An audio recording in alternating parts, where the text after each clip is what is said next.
The shy millionaire's contract marriage, discovering his virgin bride and falling deeply in love. Hi, my beautiful family. Welcome to Mr. Peter Stories. How are you today? Heavenly Father, as we gather here as a family, I ask for your healing touch upon each of us. Mend the brokenness in our hearts, lift us from the darkness, and fill us with your light. Guide us through our struggles and help us grow stronger together as a family. We place our trust in you, knowing that with your grace, we will overcome. Amen. Today, I'm feeling a bit of stress, as I've been working really hard, but the views aren't quite reflecting that effort. I need your support, my family. Please like this video, subscribe to the channel, and become part of this amazing family. If you'd like me to start a channel for short stories, just comment yes in the comment section below. And how did you like the last story? Your feedback means everything. Also, please share this video with at least 5 of your friends to help our family grow stronger. Let's begin today with love. The setting sun cast long shadows across Kennedy Brooks's penthouse office, painting the sleek surfaces in shades of amber and gold. He stood motionless at the floor-to-ceiling window, his tall frame silhouetted against the darkening Manhattan skyline. At 32, he had amassed more wealth than most people would see in 10 lifetimes, yet he felt emptier than ever. His reflection stared back at him from the tinted glass, impeccably tailored Tom Ford suit, carefully styled dark hair, and eyes that carried the weight of loneliness despite his success. Kennedy adjusted his silver cufflinks, a nervous habit he'd developed over years of avoiding social interactions. Each tiny adjustment was a reminder of his grandmother's final stipulation: marriage within the year, or lose control of Brooks Enterprises to the board of directors. The gentle hum of his office door opening barely registered as his mind wandered through the various failed attempts at traditional dating. Each encounter had ended the same way, his social anxiety creating an impenetrable wall between him and any potential connection. "Mr. Brooks," Richard Kensington's voice cut through his thoughts. The elderly lawyer had served the Brooks family for 3 decades, his silver hair and wire-rimmed glasses as much a fixture of the company as the Brooks name itself. "The final draft of the marriage contract is ready for your review." Kennedy turned slowly, his movements deliberate and controlled, masking the storm of emotions beneath his composed exterior. The thick folder in Richard's hands represented his last resort, a business arrangement masquerading as marriage. "Tell me about her again," Kennedy requested softly, moving to his desk but remaining standing. His fingers traced the edge of the mahogany surface, another nervous habit that helped ground him in moments of anxiety. Richard adjusted his glasses and opened a separate file. "Miss Callie Taimee, 26 years old, graduate of Columbia University, degree in literature and creative writing, currently working as a freelance editor while caring for her younger brother Devon, who requires extensive medical treatment for a rare heart condition." He paused, glancing up at Kennedy. Her background check came back spotless. No scandals, no suspicious relationships, no social media controversies. She's exactly what we specified. Kennedy nodded slowly, finally sinking into his leather chair. The weight of what he was about to do pressed heavily on his shoulders. "And she understands all the terms?" "Yes, sir. The contract is quite comprehensive." Richard began laying out the key points, his voice taking on the professional tone he reserved for legal matters.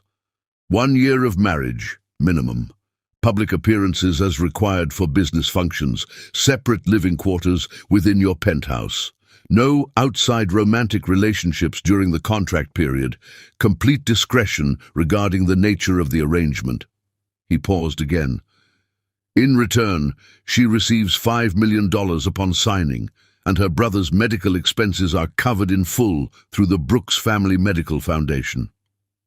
The sum was insignificant to Kennedy, a drop in the ocean of his wealth, but he knew it meant everything to Callie Taimee. Her brother's treatment costs had already depleted their family's resources, and experimental procedures weren't covered by standard insurance. Her background, Kennedy asked, though he'd heard this part before. Something about her story kept drawing him back, making him question and reconfirm every detail. Father passed away when she was 12. Mother remarried 3 years later to James Richardson, bringing a stepsister, Jasmine, into the family. The mother and stepfather died in a car accident 2 years ago, leaving Callie as Devon's legal guardian. Richard's voice softened slightly. She's sacrificed everything for her brother, Mr. Brooks, her writing career, her savings, even her apartment. They're currently living in a small rental in Queens. Kennedy stood again, unable to remain still. The city lights were beginning to twinkle to life beyond his window, each one representing a life, a story, a struggle he would never know. And she's willing to marry a complete stranger? Just like that? Desperation makes people consider options they never would otherwise, Richard replied diplomatically. Much like your own situation with the inheritance clause. The reminder of his grandmother's will made Kennedy's jaw tighten. Eleanor Brooks had been a force of nature in life, and even in death, she was still pulling strings. Marriage will help you overcome your fears, she'd written in her final letter to him. You need someone to pull you out of your shell, dear boy, or you'll waste your life hiding in this tower you've built. The press release is prepared, Kennedy asked, changing the subject. Yes, sir. A classic whirlwind romance narrative. You met Miss Timey at a charity gala 3 months ago, kept the relationship private during the courtship, and now you're ready to announce your engagement. The small private ceremony is scheduled for Friday at the courthouse, followed by a brief honeymoon appearance in the Hamptons for the photographers. Kennedy picked up a crystal tumbler from his desk, pouring 2 fingers of scotch with a slightly trembling hand. And you vetted her personally. I have. Richard's voice carried a note of genuine approval. She's remarkably grounded for someone her age. Intelligent, well-spoken, but not socially ambitious. Her main concern during our meetings was ensuring her brother's treatment would be guaranteed regardless of how the arrangement plays out. The scotch burned Kennedy's throat as he took a long sip. She sounds too good to be true. Sometimes, Mr. Brooks, people are exactly what they appear to be. Richard began organizing the contract papers, his movements precise and methodical. Miss Timey isn't looking for fame or social status. She's not trying to trap you or exploit you. She's simply a young woman who's run out of options to save her brother. Kennedy set down his glass and moved to his private bathroom, splashing cold water on his face. The man in the mirror looked tired, uncertain. When had he last felt truly confident about anything outside of business? In the boardroom he was unstoppable, decisive, commanding, brilliant. But in personal matters, he felt like that awkward teenager again, struggling to form basic connections. Returning to his office, Kennedy found Richard had laid out the contract, sticky tabs marking each signature line. Does she know about my issues? We've informed her that you're private by nature and prefer minimal social interaction. The contract includes clauses about respecting personal space and boundaries. Richard handed him a pen. She seemed very understanding about it. Kennedy's hand hovered over the first signature line. What if she can't handle it? The anxiety, the panic attacks, the way I am. Then the contract has provisions for early termination, with financial compensation adjusted accordingly. Richard's voice gentled. But Mr. Brooks, if I may speak freely. Kennedy nodded, still staring at the contract. In 30 years of serving your family, I've never seen anyone as carefully chosen as Miss Taimi. The psychological profile, the background checks, the personal interviews. Everything suggests she's exactly the kind of person who might actually be good for you, contract or not. The pen felt heavy in Kennedy's hand as he signed his name on the first line. Each subsequent signature came easier, like falling down a predetermined path. When he finished, he stood back, feeling strangely light-headed. "Congratulations, Mr. Brooks," Richard said, gathering the papers. "You're officially engaged to be married." Kennedy returned to his window, watching as the last rays of sunlight disappeared behind the city's towers. In 48 hours, he would be meeting his bride for the first time at the courthouse, a woman who would share his name, his home, and his public life, all while remaining a stranger. "Send the first payment to her account," he instructed quietly, "and make sure her brother is admitted to the cardiac unit at Presbyterian first thing tomorrow. I want him receiving the best care before the ceremony." "Already arranged, sir." Richard paused at the door. "Would you like to see her photo again?" Kennedy shook his head. He'd memorized her picture from the file: warm brown skin, gentle eyes, and a smile that seemed to hold secrets. But photos couldn't tell him what he really needed to know. Could she handle his broken pieces? Would she regret tying herself to a man who could barely maintain eye contact? As Richard left, Kennedy pressed his forehead against the cool glass of his window. Far below, millions of people were living their lives, falling in and out of love, making choices that would shape their futures. He wondered what Kale Taimi was doing at this moment. Was she having second thoughts? Was she preparing herself to marry a stranger? Did she hate him for making her resort to this? His phone buzzed with a message from his assistant, reminding him about tomorrow's board meeting. Kennedy straightened his tie, pushed his personal thoughts aside, and turned back to his desk. He had 48 hours until his life would change forever. Until then, he would do what he did best: work until exhaustion dulled the anxiety churning in his stomach. The contract sat in Richard's briefcase, the ink still drying on the signatures that would bind two strangers together. Neither Kennedy nor Kale could know that this business arrangement would unlock emotions they'd both kept carefully guarded, or that their carefully constructed facade would crumble in the face of unexpected love. The night settled over Manhattan, and in two separate parts of the city, two people lay awake, wondering about the stranger they would soon call spouse. Their paths were about to converge in ways neither could imagine, all because of a contract that would prove to be worth far more than the paper it was printed on. Chapter 2. First Sight.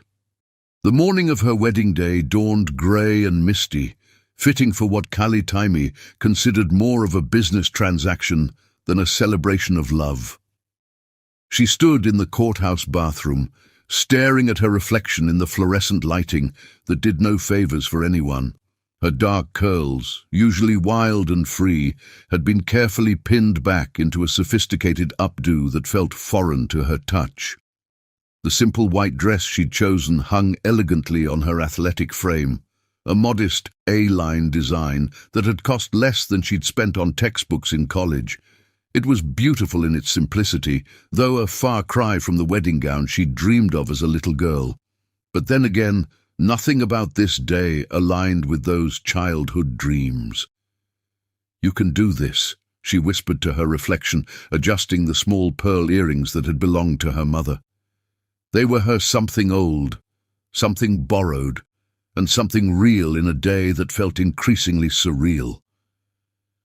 The bathroom door swung open, and Kale's heart jumped before she recognized the familiar face of her best friend, Zara Mitchell.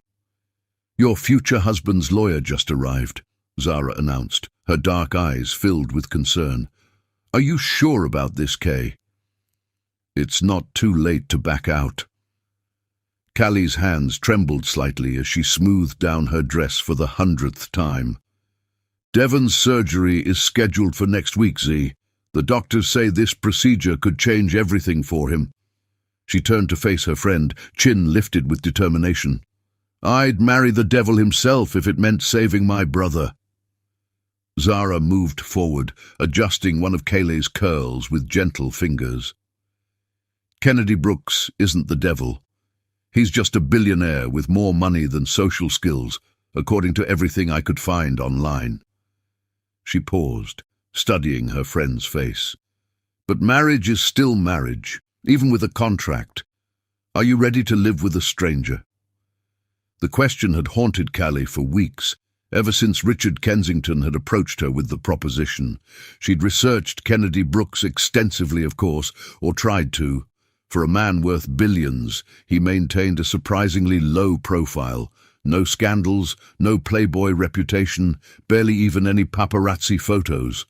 Just business success after business success, and the occasional mention of his notorious reclusiveness. "The contract is clear," Callie replied, reaching for her small bouquet of white roses. "Separate bedrooms, minimal interaction required. I just have to attend some business functions and maintain the appearance of a happy marriage. In return, Devon gets the treatment he needs." "And you get $5 million, Zara added, raising an eyebrow, "which will mostly go to Devon's ongoing care and medical bills." Callie checked her minimal makeup one last time. She'd opted for a natural look, some mascara, a touch of blush, and pink lip gloss. "I'm not doing this for money, Z. I'm doing it for my brother." A gentle knock on the bathroom door interrupted them. "Miss Timey?" Richard Kensington's distinguished voice called out. "We're ready to begin whenever you are." Callie took a deep breath, squaring her shoulders. "This is it." Zara pulled her into a tight hug. "Remember, I'm right here if you need me. Contract or no contract, this is still your wedding day." They emerged from the bathroom into the courthouse's marble hallway. Richard Kensington stood waiting, his silver hair and wire-rimmed glasses exactly as Callie remembered from their meetings. He offered her a gentle smile that crinkled the corners of his eyes. "You look lovely, my dear," he said kindly. "Are you ready to meet your groom?" Callie nodded, not trusting her voice. As they walked toward the courtroom, her mind wandered to the photograph she'd seen of Kennedy Brooks, the only one she'd been shown. He'd been standing at some business function, perfectly tailored suit emphasizing his tall frame, dark hair neatly styled. But it was his eyes that had caught her attention. There was something vulnerable in them, something that spoke of depths beyond the billionaire facade. The heavy wooden doors of the courtroom loomed before them. Richard patted her hand gently. "Just remember, Miss Timey, Mr. Brooks can be reserved. Don't take it personally if he seems distant. It's not you, it's just his way." With those less than reassuring words, the doors swung open. The courtroom was mostly empty, save for a small group near the front. Zara squeezed her hand before peeling off to sit in one of the wooden benches. Callie's steps echoed in the high-ceilinged room as she walked forward. And then she saw him. Kennedy Brooks stood with his back to her, his broad shoulders tense beneath his expertly tailored black suit. As she approached, he turned slowly, and Callie's breath caught in her throat. The photograph hadn't done him justice. He was devastatingly handsome in person, tall and athletic, with strong features that belonged on a magazine cover. His dark hair was styled perfectly, not a strand out of place. But it was his eyes that captured her, deep brown and filled with an intensity that made her heart skip a beat. Those eyes met hers for a fraction of a second before darting away, and she saw something flash across his face. Surprise, perhaps, or something deeper. "Mr. Brooks," Richard said softly, "may I present Miss Callie Timey?" Kennedy's Adam's apple bobbed as he swallowed hard. His hand extended toward her mechanically, like he was following a practiced script. "Miss Timey," he said, his voice deeper and softer than she'd imagined. "Thank you for coming." Callie placed her hand in his, and an unexpected jolt of electricity shot through her at the contact. His skin was warm, his grip gentle but secure. "Mr. Brooks," she replied, proud of how steady her voice sounded, Thank you for helping my brother." His eyes flickered to hers again, holding her gaze for a moment longer this time. Something passed between them in that brief connection, an acknowledgement, perhaps, of the strangeness of their situation. Then he looked away again, his free hand adjusting his tie in what she would come to recognize as a nervous gesture. The judge cleared his throat, and they moved to their positions before the bench. As the ceremony began, Callie found herself hyper-aware of Kennedy's presence beside her. He radiated tension, his breathing carefully controlled. When their hands joined for the exchange of rings, she felt the slightest tremor in his fingers. The simple gold bands were purely for show, part of the contract's requirement for authenticity. But as Kennedy slid the ring onto her finger, his touch was unexpectedly gentle, almost reverent. Callie's skin tingled where his fingers brushed against hers. "By the power vested in me," the judge intoned, "I now pronounce you husband and wife." There was a moment of awkward silence before Richard quietly prompted, "The kiss, sir." Kennedy's eyes widened slightly, and Kaylee realized this part hadn't been explicitly covered in their meetings. She saw panic flash across his face, followed by determination. He turned toward her slowly, his movements stiff and uncertain. Callie made the decision easy for him, rising slightly on her toes to press a soft, chaste kiss to his cheek. His skin was warm beneath her lips, and she caught a hint of his cologne, something expensive and subtle that made her head spin slightly. As she pulled back, their eyes met again, and this time the connection held. There was surprise in his gaze, and something else she couldn't quite read. For a moment, just a moment, the business arrangement fell away, and they were simply a man and woman, newly married, standing on the precipice of something unknown. The spell broke as Richard stepped forward with paperwork requiring signatures. Kennedy moved away quickly, his composure returning as he focused on the familiar territory of documents and legalities. But Callie noticed his hand trembling slightly as he signed his name. "Congratulations, Mr. and Mrs. Brooks," Richard announced, gathering the papers. "The car is waiting to take you to the airport. The press has been notified that you'll be honeymooning in the Hamptons." Reality crashed back in. This wasn't a real wedding, and Kennedy Brooks wasn't really her husband, not in any way that mattered. This was a business arrangement, nothing more. The ring on her finger was just a prop, the kiss on his cheek just for show. As they walked out of the courthouse, Kennedy maintained a careful distance between them, but when photographers appeared on the steps, he surprised her by placing his hand gently on the small of her back. The touch was light, barely there, but it sent shivers up her spine. "Smile," he whispered, his lips barely moving, "just for a moment." Kaylee turned her face up to him, summoning her best smile. To her surprise, Kennedy looked down at her with an expression that could almost pass for adoration. If she hadn't known better, hadn't signed the contract herself, she might have believed it was real. The cameras flashed, capturing what looked like a perfect moment between newlyweds. None of the photographers could see how Kennedy's hand trembled against her back, or how Kaylee's heart raced at his proximity. None of them knew that this marriage was built on paper and necessity, rather than love. As they slid into the waiting town car, Callie caught one last glimpse of Zara's worried face in the crowd. Her friend mouthed, "Call me," before the tinted windows cut off the outside world, leaving Callie alone with her new husband. The silence in the car was deafening. Kennedy sat as far from her as the back seat would allow, his eyes fixed firmly on the passing city streets. Kaylee studied him surreptitiously, noting the tension in his jaw, the way his fingers continually adjusted his cufflinks. "Thank you," she said softly, breaking the silence, "for everything you're doing for Devon." Kennedy's eyes flickered to her face before returning to the window. "It's part of the contract," he replied, his voice carefully neutral, but something in his tone suggested there was more he wasn't saying. Callie turned to her own window, watching as Manhattan streets rolled by. She was married now, technically. She wore a ring and bore the name of one of the city's most eligible bachelors. But as the car carried them toward their separate lives under one roof, she couldn't shake the memory of how his eyes had looked when they met hers, or the gentle way his trembling hands had held hers during their vows.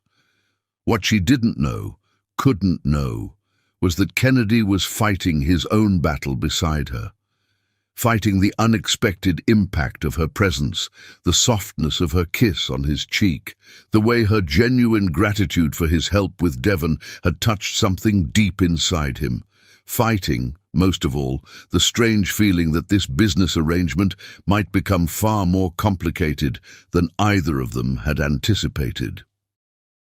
Chapter 3. Unexpected Discovery. The Brooks penthouse occupied the top 2 floors of one of Manhattan's most exclusive buildings, its floor-to-ceiling windows offering spectacular views of Central Park. For Callie, who had spent the last year in a cramped Queens apartment, it felt like stepping into another world entirely. "Your suite is on the East Wing," Kennedy explained, maintaining a careful distance as they toured the space. His voice was soft but clear, professional. "You have your own living area, bathroom and study. The cleaning service comes 3 times a week, and you can request anything specific you need through Mrs. Hudson, the housekeeper." Callie nodded, trying to take it all in. The space was immaculately decorated in shades of grey and blue, modern but somehow warm. Everything spoke of quiet luxury, the kind of wealth that didn't need to announce itself. "The main kitchen is here," Kennedy continued, leading her into a space that looked more like a restaurant kitchen than a home one. "Though there's a smaller kitchen attached to your suite, if you prefer privacy." "Do you cook?" The question slipped out before she could stop herself. It was their first real conversation since the ceremony, and she saw him tense slightly at the personal nature of the query. "No," he replied after a moment. "I usually work late. Mrs. Hudson leaves meals or I order in." He paused, adjusting his tie. "But you're welcome to use any part of the kitchen, of course. It's your home now, too." The words hung in the air between them, highlighting the strangeness of their situation. This wasn't really her home, it was just another part of their elaborate pretense. "Would you like some water?" Kennedy asked suddenly, moving toward a cabinet of elegant glasses. The flight from the courthouse was long. It hadn't been really. Just an hour in his private jet to maintain appearances before returning to the city. But Callie recognized the attempt at politeness for what it was. "Yes, thank you." She watched as he selected 2 crystal glasses, his movements precise and controlled. Everything about him seemed carefully measured, from his words to his gestures to the careful distance he maintained between them. The glass slipped suddenly from his grip, shattering on the marble countertop. Callie instinctively reached out to help, not seeing the sharp edge until it was too late. Pain shot through her, palm as the crystal bit into her skin. "You're hurt." Kennedy's voice changed completely, the professional facade cracking. He was at her side in an instant, all thoughts of maintaining distance forgotten. His hands were gentle as they cradled hers, examining the cut. "It's nothing." Callie tried to pull away, but his grip, though tender, was firm. "There's a first aid kit in my study," he said, already leading her through the penthouse. His other hand rested lightly on her lower back, guiding her. The touch sent unexpected shivers up her spine. Kennedy's study was darker than the rest of the penthouse, the windows tinted to reduce glare. It smelled of leather and expensive cologne, and something uniquely him that made Callie's head spin slightly, or maybe that was the blood loss from her cut. "Sit," he instructed softly, indicating a leather armchair. His hands trembled slightly as he retrieved a comprehensive first aid kit from his desk drawer. When he knelt before her chair, Callie's breath caught in her throat. Up close, she could see the flecks of gold in his brown eyes, the slight shadow of stubble along his jaw. His cologne was stronger here, mixed with something warm and masculine that made her pulse quicken. "This might sting," he warned, carefully cleaning the cut with an antiseptic wipe. His touch was incredibly gentle, at odds with his powerful build and business persona. When she flinched slightly at the sting, his other hand squeezed hers reassuringly. The intimate silence stretched between them as he worked, cleaning and bandaging her hand with careful precision. His fingers brushed against her palm, and Callie couldn't suppress her sharp intake of breath at the contact.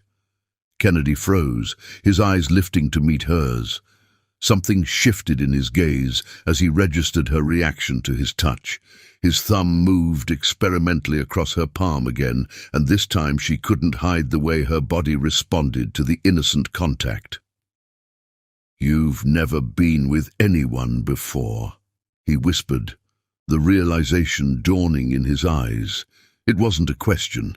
Callie felt heat flood her cheeks. She hadn't meant for him to know this. It wasn't relevant to their arrangement. But her body had betrayed her, responding to his gentle touch in ways she couldn't control. The contract didn't specify. She began defensively, but Kennedy cut her off with a shake of his head. No, it didn't.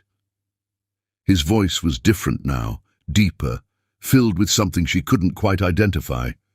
His hands still held hers, though the bandaging was complete. "Why didn't you tell me?" Callie lifted her chin slightly. "It wasn't relevant to our arrangement. The contract required no scandals or relationship complications. My inexperience qualified." Kennedy stood abruptly, running a hand through his perfectly styled hair in a gesture that seemed unconscious. The movement disrupted his usual polish, making him seem suddenly more human, more accessible. Not relevant. He paced behind his desk, his composure visibly shaken. "You're agreeing to marry a stranger, to live in his home, to pretend to be his wife, and you didn't think this was relevant. Would it have changed your decision?" Calais asked quietly. "Would you have chosen someone else if you'd known?" He stopped pacing, bracing his hands on the desk. "Yes," he said finally. "Number I don't know." He looked up at her, and the vulnerability in his eyes made her heart skip. "This complicates things." "It doesn't have to," Callie stood, cradling her bandaged hand against her chest. "The contract specifies separate bedrooms, minimal interaction. My personal life, or lack thereof, doesn't affect our arrangement." "Your first time shouldn't be," he gestured vaguely between them. "This, a business transaction. A contract." "My first time isn't part of the contract at all," Callie replied firmly, though her voice shook slightly. "The marriage is in name only, remember." Kennedy moved around the desk slowly, his eyes never leaving her face. When he reached her, he lifted her bandaged hand gently, examining his work. "Does it hurt?" The double meaning in his question wasn't lost on her. "No," she whispered. "Your touch is very gentle." Something flashed in his eyes at her words, and for a moment, Callie thought he might pull her closer. Instead, he released her hand carefully and stepped back, rebuilding the professional distance between them. "You should rest," he said, his voice returning to its earlier controlled tone. "It's been a long day. Mrs. Hudson will bring dinner to your suite." Callie nodded, recognizing the dismissal, but as she turned to leave, she caught his reflection in the window, the way his eyes followed her movement, the tension in his shoulders, the way his hands gripped the edge of his desk until his knuckles turned white. At her suite, she found her belongings had already been unpacked and arranged.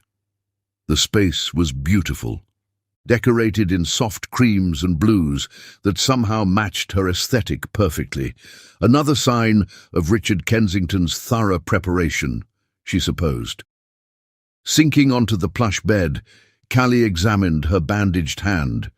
Kennedy's careful ministrations had transformed what could have been a nasty cut into little more than an inconvenience. But his touch had transformed something else entirely. The careful distance between them, the professional facade they'd both been maintaining.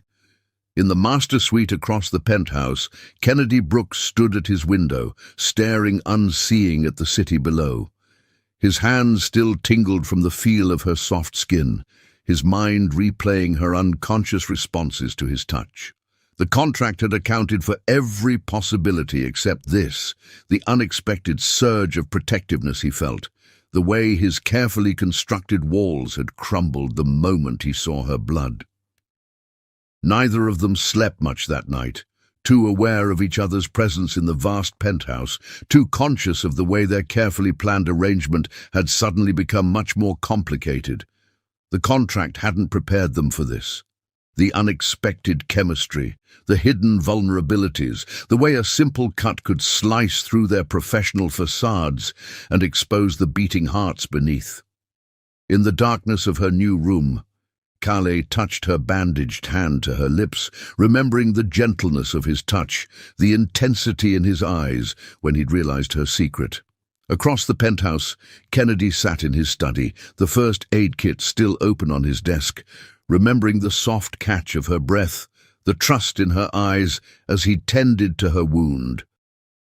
The contract had brought them together, but it was this unexpected moment, this revelation, that would begin to break down the walls between them, transforming their business arrangement into something neither of them had anticipated or prepared for. Chapter 4. Walls Coming Down. 3 weeks into their arranged marriage, Callie began to notice the subtle patterns in Kennedy's behavior. The way he avoided the kitchen before 8 a.m., preferring to take his coffee in his study. How he always loosened his tie exactly 3 minutes after stepping through the penthouse door. The quiet footsteps that passed her door late at night when he couldn't sleep. She'd also learned to read his anxiety levels through small tells, the frequency of his cufflink adjustments, the tension in his shoulders, the way his eyes would dart around a room, looking for exits.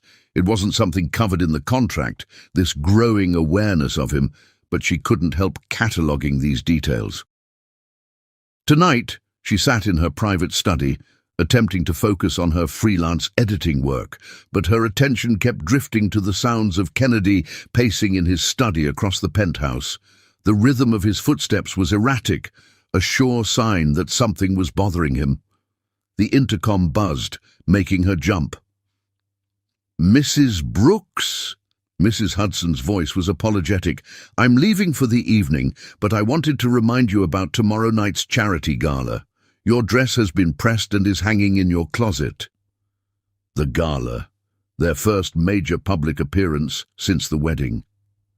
Callie's stomach twisted with nerves. "Thank you, Mrs. Hudson. Have a good night." The pacing from Kennedy's study had stopped. Callie could almost feel his tension radiating through the walls. Before she could overthink it, she stood and made her way to the kitchen. Kennedy's favorite tea, an expensive Earl Grey blend, was easy to find. She'd watched Mrs. Hudson prepare it enough times to know exactly how he took it, steeped for precisely 4 minutes, 1 sugar, no milk. The familiar ritual of heating water and measuring leaves helped calm her own nerves. She hesitated outside his study door, tea tray in hand. This wasn't part of their arrangement. They'd settled into a comfortable routine of polite distance, exchanging pleasantries when necessary, but otherwise maintaining their separate lives. Yet something pushed her to knock softly. "Come in," his voice was strained. Kennedy stood at his window, his usual impeccable appearance slightly disheveled. His tie was loose, his hair showing signs of running his hands through it repeatedly.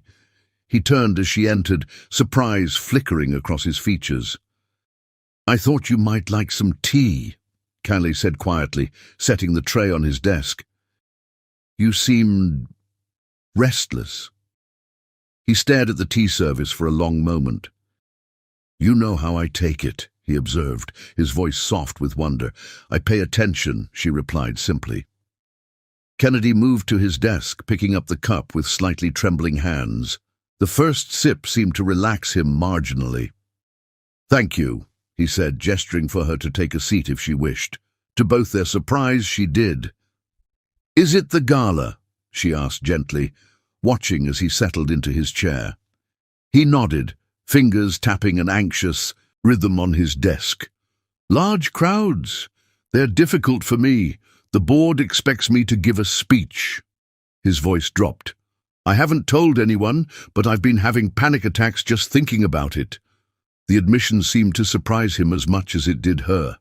Kennedy Brooks, billionaire CEO, wasn't supposed to show weakness, especially not to his contract wife. "What helps?" Callie asked, keeping her voice neutral, non-judgmental. "When you're anxious." Kennedy's eyes met hers, holding her gaze longer than usual. "Quiet," he said finally. "Space to breathe. No expectations." He paused. "Your tea helped." A comfortable silence settled between them. Callie noticed his fingers had stopped their anxious tapping. "I could stay close," she offered suddenly, "during the gala, not hovering, just nearby. If you need space to breathe, we could have a signal. Something subtle." "The contract doesn't require that level of support," Kennedy said, but his tone was questioning rather than dismissive. "The contract doesn't forbid genuine kindness either." Callie smiled softly. "Besides, a happy CEO makes for a more convincing marriage, doesn't it?" Something shifted in Kennedy's expression, a softening around his eyes, a slight relaxation of his jaw. "What kind of signal?" "Something natural, like adjusting your cufflinks. You do it when you're anxious anyway. If you need space, do it twice. I'll create a distraction, draw attention away from you for a few minutes." Kennedy took another sip of tea, considering. "You're very observant." "I'm a writer at heart," Callie shrugged. "We notice details." "Is that what you're working on, in your study at night?" The question startled her. She hadn't realized he'd noticed her late-night writing sessions. "Sometimes. Mostly I'm editing other people's work right now. Freelance jobs." "But you want to write your own stories." It wasn't a question. Callie felt warmth spread through her chest at the realization that she wasn't the only one paying attention. "Someday," she admitted, "when life is more settled." Kennedy's eyes traveled to her hand, where the small scar from the glass cut was still visible. "Does it still hurt?" "No," she said softly. "You took good care of it." The memory of that night hung between them, the first crack in their carefully constructed walls. Kennedy cleared his throat, adjusting his tie. "I've been meaning to ask, how is Devon's treatment progressing?" Callie's face lit up. "The doctors are amazed by his response to the new procedure. His latest tests show significant improvement." She paused, emotion making her voice thick. "I can never thank you enough for that." "It's part of the contract," Kennedy said automatically, but his eyes were warm. "The contract required covering his treatment," Callie corrected gently. "It didn't require you to hire the best cardiac specialist in the country, or to have your personal driver take him to appointments, or to make sure he has a private room with a view of the park." Kennedy looked almost embarrassed. Richard mentioned he likes to draw. The park view. It seemed like something that might inspire him. The thoughtfulness of it made Callie's heart ache. This man, who struggled so much with human connection, had gone out of his way to make her brother comfortable. It was so at odds with his carefully maintained image of cold efficiency. "Would you like to meet him?" The words slipped out before she could stop them. "Devon asks about you sometimes. He wants to thank you in person." Kennedy tensed slightly, but not as much as he would have 3 weeks ago. "I'm not good with meeting new people. He's just a 16-year-old kid who likes to draw and play video games," Callie said softly. "No expectations, no pressure. He understands anxiety. He spent enough time in hospitals to know what it feels like." Something in Kennedy's expression shifted. Maybe someday soon." They sat in comfortable silence as Kennedy finished his tea. The erratic energy that had filled him earlier had settled into something calmer, more grounded. "It's late," he said finally, though he made no move to dismiss her. "You should rest. Tomorrow will be challenging." Callie stood, gathering the tea tray. At the door, she paused. "Kennedy." He looked up, and she noticed his eyes didn't dart away as quickly as they used to. "You're going to do fine tomorrow. Just remember to breathe. And if you need space—" "2 cufflink adjustments," he finished, offering a small but genuine smile. "Thank you, Kelly, for the tea and everything else." Back in her suite, Kaylee found herself unable to focus on work. Instead, she sat at her window, watching the city lights twinkle below. Something had shifted tonight. Some invisible barrier had lowered. Kennedy had let her see behind his walls, if only for a moment, and she had glimpsed the man beneath the billionaire facade. In his study, Kennedy sat at his desk long after she'd gone, the lingering scent of Earl Grey in the air.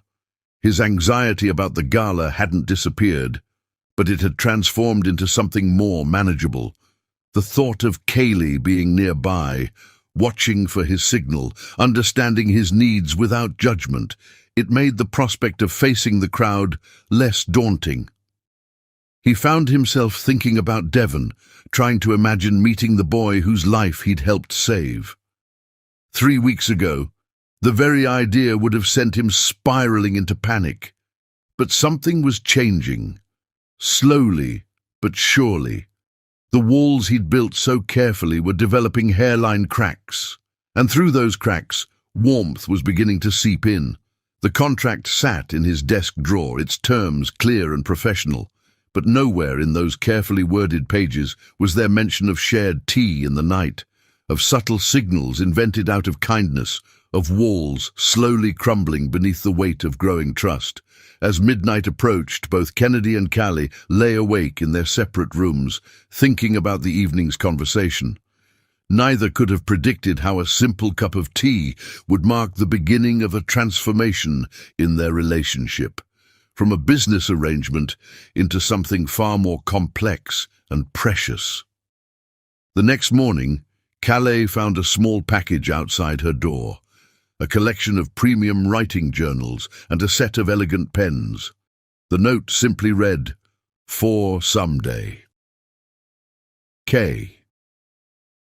And in the kitchen, Kennedy discovered a detailed schedule of Devon's treatment sessions and visiting hours, left casually on the counter. No pressure, just information.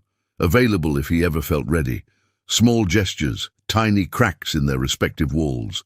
But sometimes the strongest connections begin with the smallest breaches in our careful defenses.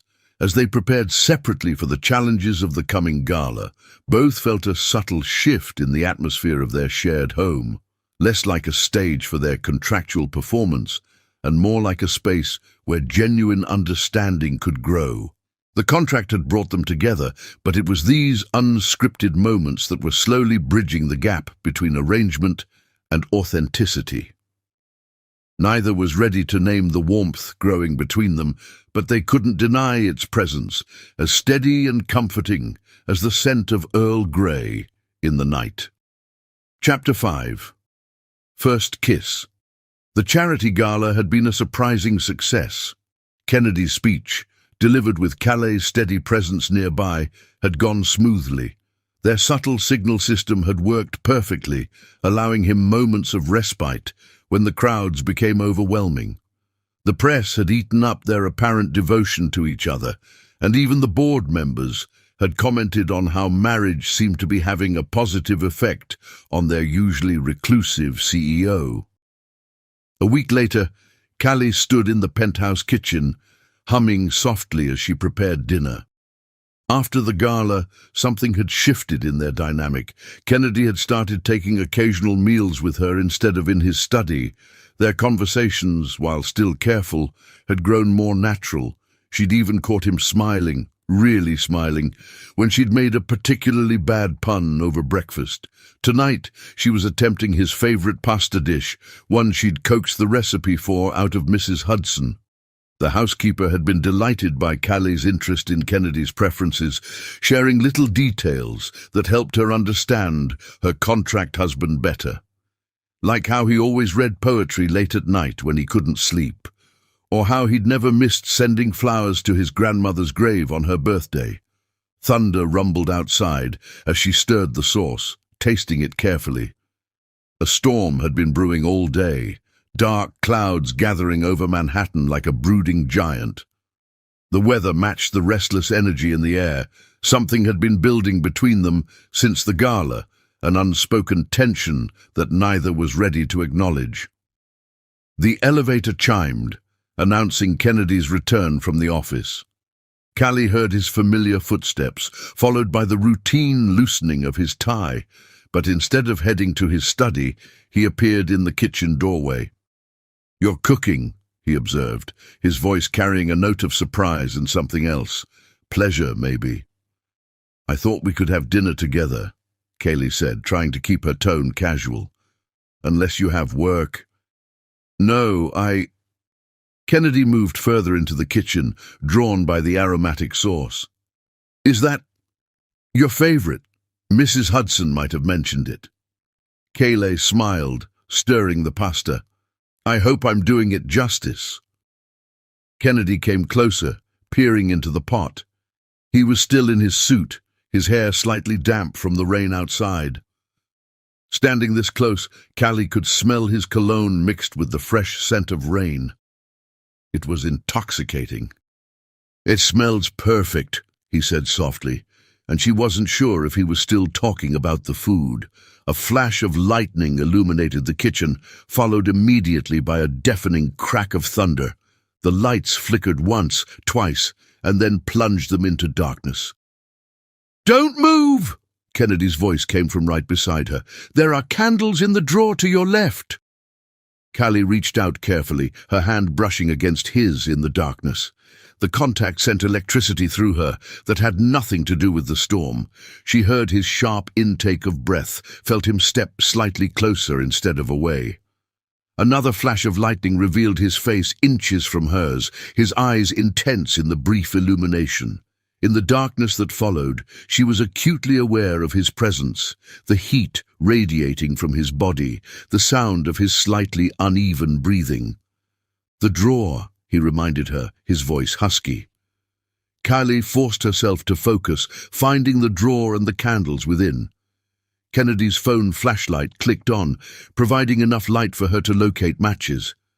Together, they lit several candles, placing them around the kitchen. The warm glow created an intimate atmosphere, casting soft shadows on the walls. "The pasta's probably ruined," Callie sighed, looking at the now silent electric stove. "We can save it." Kennedy moved to the cabinets, retrieving a portable gas burner he kept for emergencies. His efficiency in crisis was oddly attractive. They worked together in the candlelight, saving what they could of the meal. Kennedy's usual careful distance had evaporated in the emergency, his movements synchronized with hers as they navigated the kitchen. Every accidental touch, every brush of arms or fingers sent sparks through both of them. "There," Kylie said finally, setting 2 plates on the kitchen island. "It's not perfect, but it's better," Kennedy interrupted softly. At her questioning look, he elaborated, "Better than eating alone in my study. Better than pretending this is just a contract." The words hung in the candlelit air between them.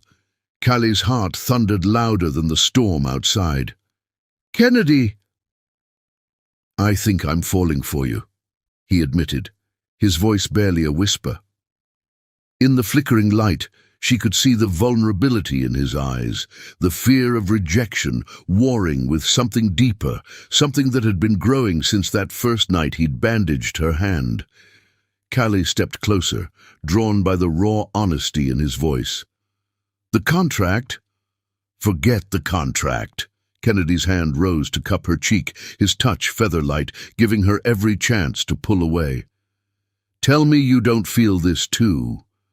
Instead of answering, Callie lifted her face to his. Their first real kiss was soft, tentative, a question asked in the language of touch. Kennedy's lips were warm against hers, gentle but insistent. His other hand found her waist, drawing her closer as the kiss deepened. Time seemed to stop in that candlelit kitchen. The storm raged outside, but in their own little bubble of warmth and light, nothing existed except the feeling of finally giving in to what had been building between them. When they finally broke apart, both breathless, Kennedy rested his forehead against hers. "I've wanted to do that since the day you brought me tea," he confessed. "Why didn't you?" "Fear," he admitted. "Fear of complicating things, of ruining the arrangement, of not being enough." His thumb traced her cheekbone. "Fear of how much I want this to be real." "It is real," Kaylee whispered, her hands sliding up his chest to rest over his racing heart. "The contract might have brought us together, but this, what's growing between us, this is real." Kennedy's kiss this time was deeper, more confident. His arms wrapped around her fully, pulling her against him as though he could erase every carefully maintained inch of space that had separated them these past weeks. Callie melted into him, her fingers tangling in his hair, destroying its perfect styling. A particularly loud crack of thunder made them jump apart, laughing breathlessly. The pasta sat forgotten on the counter, probably getting cold, but neither cared. "Stay," Kennedy said softly, still holding her close. "Not because of the contract, not because you have to.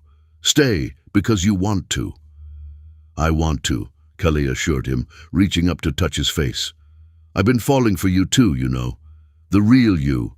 Not the billionaire CEO, but the man who takes such gentle care of everyone around him, even when it terrifies him." The lights flickered back on suddenly, harsh after the intimate candlelight. But instead of stepping away, rebuilding their careful walls, Kennedy reached over and flipped the switch, plunging them back into the warm glow of candles. They ate their slightly overcooked pasta by candlelight, talking softly about everything and nothing. Kennedy told her about his grandmother, about growing up with social anxiety in a world that demanded constant performance. Kaylee shared stories about Devon, about her dreams of writing, about the loneliness of being responsible for everyone else's happiness. When Kennedy's phone buzzed with a message about the power outage being fully resolved, neither moved to restore the bright lights.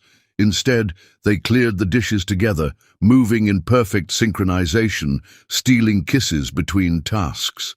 Later, as they sat on the kitchen floor sharing a pint of emergency ice cream before it could melt, Kaylee realized something.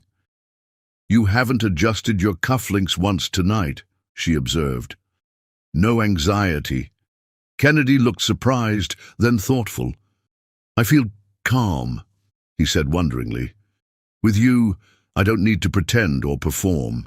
You see me, all of me, and you're still here." "Always," Callie promised, leaning in to kiss a spot of chocolate from the corner of his mouth. The storm outside began to fade, but the electricity between them only grew stronger. Every touch, every kiss, every shared smile was another brick removed from the walls they'd built around their hearts. The contract that had brought them together lay forgotten in Kennedy's desk drawer, its clinical terms overshadowed by the reality of genuine feelings, of trust freely given and love slowly blooming in the candlelight. As midnight approached, they finally moved to the living room, curled together on the sofa. Kennedy read poetry to her in the dim light, his voice soft and intimate. Kaylee's head rested on his chest, her fingers intertwined with his, their wedding rings catching the candlelight. "What happens now?" she asked during a pause between poems. Kennedy's free hand stroked her hair gently. "Now, we write our own story," he said. "No contracts, no pretense, just us, figuring it out together." The candles burned low, casting dancing shadows on the walls. Outside, the storm had passed, leaving behind a cleaned and refreshed city. Inside, two people who had entered into marriage as strangers found themselves falling asleep in each other's arms, their hearts beating in sync, their futures suddenly bright with possibilities neither had dared to imagine. The contract had specified separate bedrooms and minimal interaction. It hadn't accounted for power outages or candle-lit dinners or the way love could grow in the most unexpected places.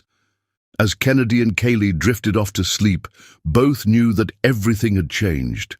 Their arrangement had transformed into something real, something precious, something worth fighting for. And in the morning, when Mrs. Hudson arrived to find them asleep on the sofa, surrounded by melted candles and poetry books, she simply smiled and quietly closed the door, giving them a few more moments in their newfound paradise. Chapter 6. Hidden Threats.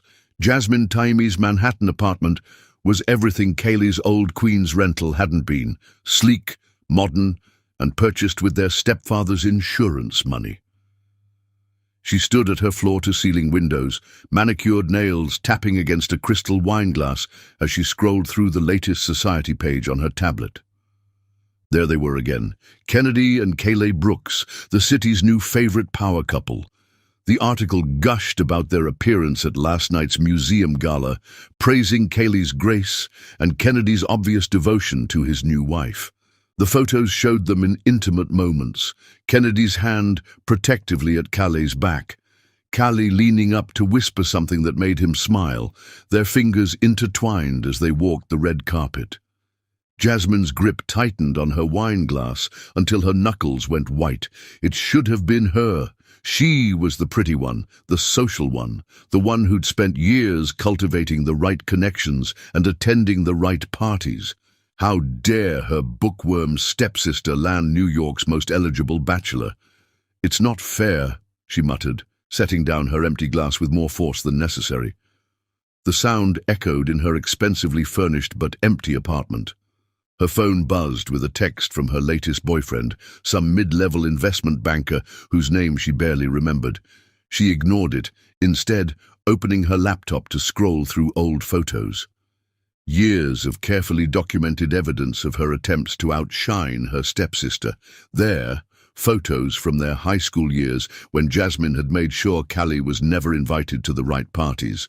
And here, college photos showing Jasmine in designer clothes bought with their stepfather's credit card, while Kaylee worked part-time at the campus library. But it was a folder marked Spring Break 2019 that made her pause. The photos inside were innocent enough. Kaylee at a beach party during her one attempt to step out of her comfort zone. She'd spent most of the time reading under an umbrella, but there were a few shots of her talking to various guys at the party. Jasmine's perfectly painted lips curved into a calculating smile. With the right editing software, those innocent interactions could tell a very different story. And hadn't there been rumors about Kennedy Brooks's insecurities, his notorious trust issues? Her fingers flew across the keyboard as she pulled up more photos. Kaylee dancing with a college classmate. Kaylee helping a drunk friend to a taxi. Kaylee hugging her male study partner after acing a difficult exam. All completely innocent moments that could be twisted into something darker. The society page was still open on her tablet, showing another photo of the happy couple. This one caught them in an unguarded moment. Kennedy looking at Kaylee with unmasked adoration as she laughed at something off camera. The intimacy of it made Jasmine's stomach turn. "You don't deserve him," she whispered, glaring at her stepsister's image. "You don't deserve any of this." Her phone buzzed again, this time with a notification about Devon's latest social media post. Her half-brother was recovering well at New York Presbyterian, sharing sketches of the city view from his private room. Every post tagged with gratitude for his amazing brother-in-law who had made it all possible. Jasmine had visited Devon exactly once since his admission to the hospital. The boy had barely acknowledged her presence, too absorbed in a video call with Kaylee and, surprisingly, Kennedy. She'd watched from the doorway as the supposedly cold, ruthless CEO had shown genuine interest in Devon's artwork, even offering to have some of his sketches framed for the hospital's permanent collection. The memory fueled her anger. Perfect Kaylee with her perfect new husband and their perfect little family unit. It was sickening. A crash of thunder outside matched Jasmine's mood as she began downloading photo editing software. She'd always been better than Kali at technology, a fact she'd proven in high school when she'd hacked her stepsister's social media accounts to decline party invitations. "Let's see how your fairy tale holds up to a little reality check," she murmured, opening the first photo for editing. Hours passed as Jasmine worked, carefully manipulating timestamps and metadata. The beach party photos were the easiest to alter. Darkening lighting here, cropping suggestively there, changing the timestamps to suggest a pattern of behavior. She paid particular attention to the details, knowing that any scrutiny would have to withstand initial investigation. Her phone buzzed continuously throughout the night, the investment banker, probably wondering why she'd stood him up for dinner. She ignored it, too focused on her task. This was more important than some forgettable date. Around midnight, she opened her social media, scrolling through recent photos of Kennedy and Kaylee. There was a new one from earlier today, a casual shot someone had captured of them at a small Italian restaurant. Kennedy's social anxiety was nowhere to be seen as he gazed at his wife, their hands linked on the table between them. The caption read, "Brooks Industries CEO Kennedy Brooks and wife Kaylee enjoying a quiet dinner at Giorgio's. Sources say the usually reserved businessman has completely opened up since his marriage. Could this be the power of true love?" Jasmine's laptop chimed, indicating that another photo manipulation was complete. This one showed Kali apparently getting cozy with a male classmate in a dark corner. The original had been a group study session at the library. Now it looked like something far more intimate. "True love," Jasmine scoffed, saving the edited photo to her growing collection. "Let's see how true it is when faced with evidence of your wife's supposedly scandalous past." She picked up her phone, creating a new email account under a false name. The story was already forming in her mind, a concerned former classmate, worried about Kennedy Brooks being deceived. The photos would be attached as evidence, along with carefully crafted suggestions about Kaylee's character. A flash of lightning illuminated her apartment, reflecting off the numerous framed photos on her walls. All of them showed Jasmine at her best, at charity events, at exclusive parties, always perfectly posed and dressed. But in none of them did she wear the genuine smile that came so naturally to her stepsister. Her finger hesitated over the send button as another photo of Kennedy and Kali appeared on her social media feed. This one was clearly candid. Them walking in Central Park, Kennedy's suit jacket draped over Kali's shoulders, both laughing at some private joke. They looked happy, real. For a moment, doubt crept in. Was she really going to do this? Try to destroy her stepsister's happiness out of spite? Then she remembered their high school graduation, how their stepfather had beamed with pride during Kaylee's valedictorian speech while barely acknowledging Jasmine's presence. She remembered college, how Kali had earned a full scholarship while Jasmine had to rely on their stepfather's money. She remembered every time Kali had been praised for her intelligence, her kindness, her responsibility, while Jasmine was criticized for her spending habits and social climbing. The doubt vanished, replaced by cold determination. Kali had always been the good one, the perfect daughter, the caring sister. Now she had the perfect husband and the perfect life too. It wasn't fair. Jasmine's finger pressed send before she could reconsider. The email with its damning attachments disappeared into cyberspace, its destination set to Kennedy Brooks's private email address, acquired through careful manipulation of one of her investment banker conquests. "Checkmate, dear sister," she whispered, closing her laptop with a satisfied smile. Outside, the storm intensified, but Jasmine felt only calm. She'd struck the first blow in what would become her masterpiece of revenge. Let Callie try to explain away these photos. Let her try to maintain Kennedy's trust when faced with evidence of a hidden past. The perfect marriage would crumble, the fairy tale would end, and Jasmine would be there to watch it all fall apart.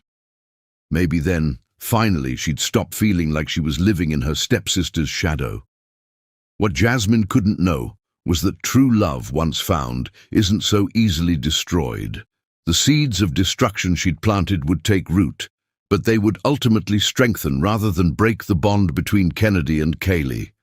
Her revenge would backfire in ways she couldn't imagine, bringing to light not Kaylee's non-existent scandals, but Jasmine's own deep-seated bitterness and jealousy. But for now, she sat in her expensive apartment, sipping wine and imagining the chaos her email would cause. Tomorrow, she would watch the dramatic unfolding of her plan from a safe distance, savoring every moment of her stepsister's impending downfall. The storm raged on outside, a fitting backdrop to the darkness of Jasmine's plotting. Somewhere across the city, Kennedy and Callie slept peacefully in each other's arms, unaware that their happiness had become the target of a jealous stepsister's revenge. The contract that had brought them together was about to face its greatest test, not from their own doubts or fears, but from the carefully crafted lies of someone determined to tear them apart. The question wasn't just whether their love could survive the storm, but whether it would emerge stronger for having weathered it. Chapter 7. The storm breaks. The city lights blurred through Kennedy's office windows as he stared at his computer screen, fighting a war between his heart and his deepest insecurities. The email had arrived 6 hours ago, and he hadn't moved since, letting doubt slowly poison everything he thought he knew about love and trust. Subject: the truth about Calais Taimi. The photos filled his screen, dozens of them, each carefully chosen to inflict maximum damage. Calais at parties, in clubs, with different men. The timestamps showed 3 years ago, each image accompanied by detailed descriptions and location data. His security team had spent hours verifying the metadata, and everything appeared authentic. But something felt wrong. Kennedy kept returning to one particular image, Calais supposedly leaving a hotel room, looking disheveled. His fingers traced her figure on the screen, remembering how she'd trembled at his first gentle touch during their marriage, how genuine her inexperience had been. The woman in these photos seemed like a stranger wearing his wife's face. Mr. Brooks, Marcus Chen, his head of cybersecurity, appeared in the doorway. "The preliminary analysis is ready." Kennedy nodded, his throat too tight for words. Marcus laid out the report, pointing to key findings. The time-stamps check out, location data matches, no obvious signs of manipulation in the metadata. "But," Kennedy heard something in Marcus's tone, "but something feels off. The quality is too perfect, the angle's too convenient, and there's an inconsistency in the shadow patterns that our team is investigating." Kennedy's phone buzzed. Another text from Kaylee.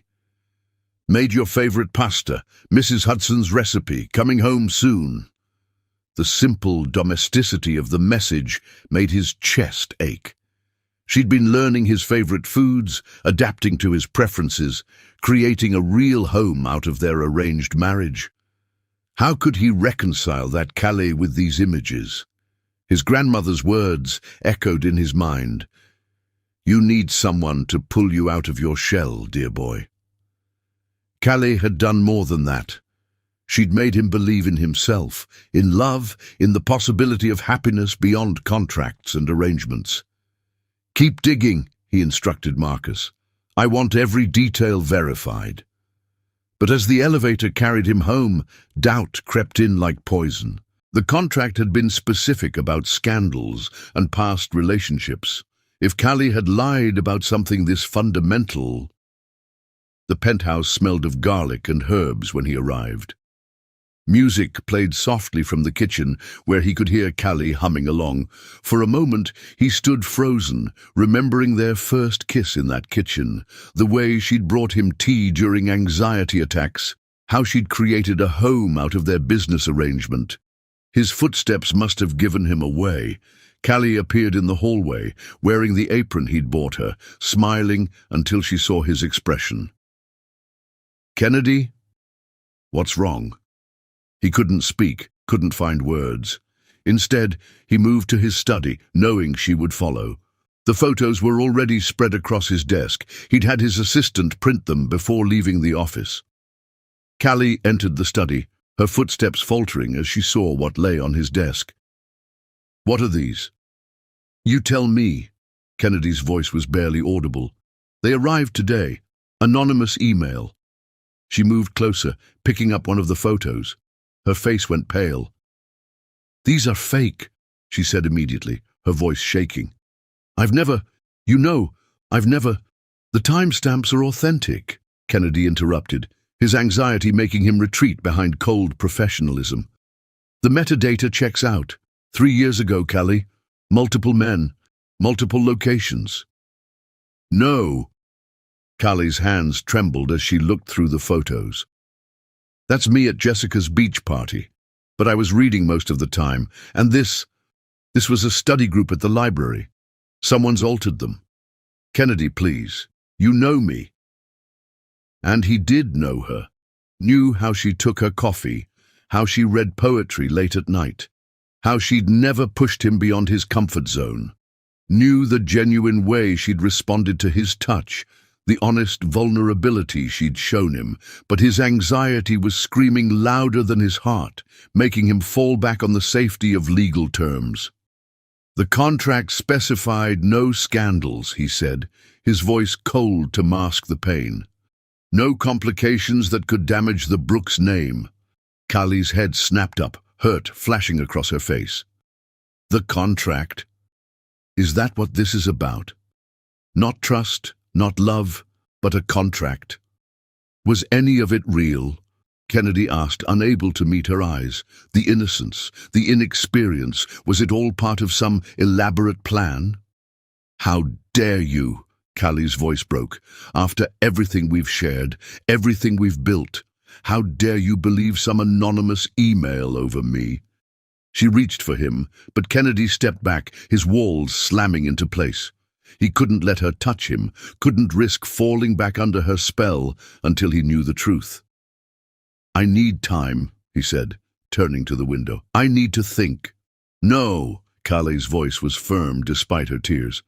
"What you need is to trust me. Look at me, Kennedy, really look at me, and tell me you believe I could do this." He turned, forcing himself to meet her gaze. Her eyes were filled with tears, but also with fierce determination. For a moment, his doubts wavered. "I love you," she said softly. "I have never lied to you. Not about my past, not about my feelings, not about anything. Someone is trying to destroy us, and you're letting them." Kennedy's hands clenched at his sides. "The photos can be faked." Kaylee grabbed one of the prints. "Look at this one. It's supposed to be me leaving a hotel room, right? Look at my left arm. I have a scar there from a childhood accident. It's not in this photo, because whoever edited it didn't know about it." Kennedy took the photo, examining it closely. She was right. The distinctive scar he'd noticed their first night together was missing.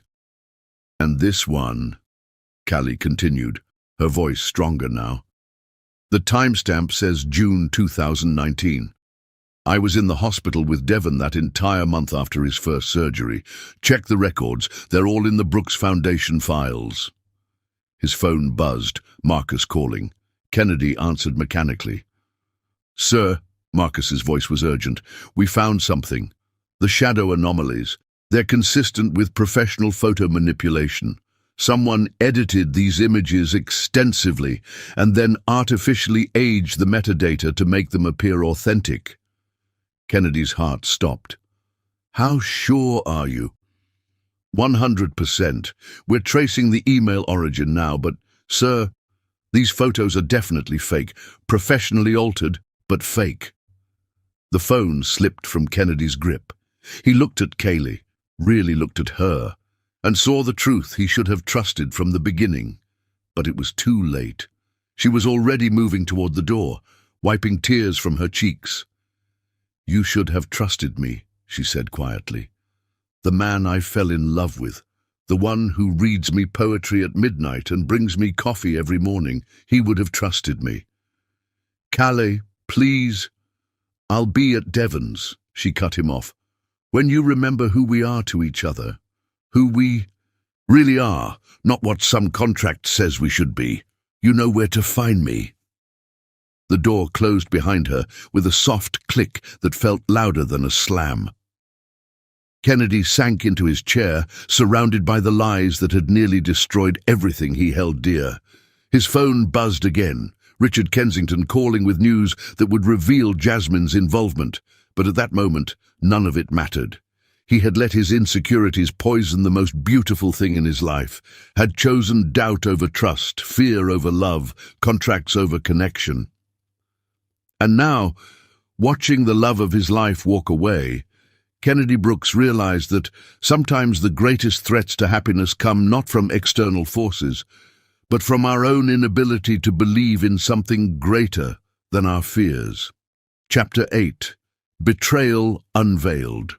The Brooks Industries cybersecurity team worked through the night, their offices illuminated by the glow of multiple monitors.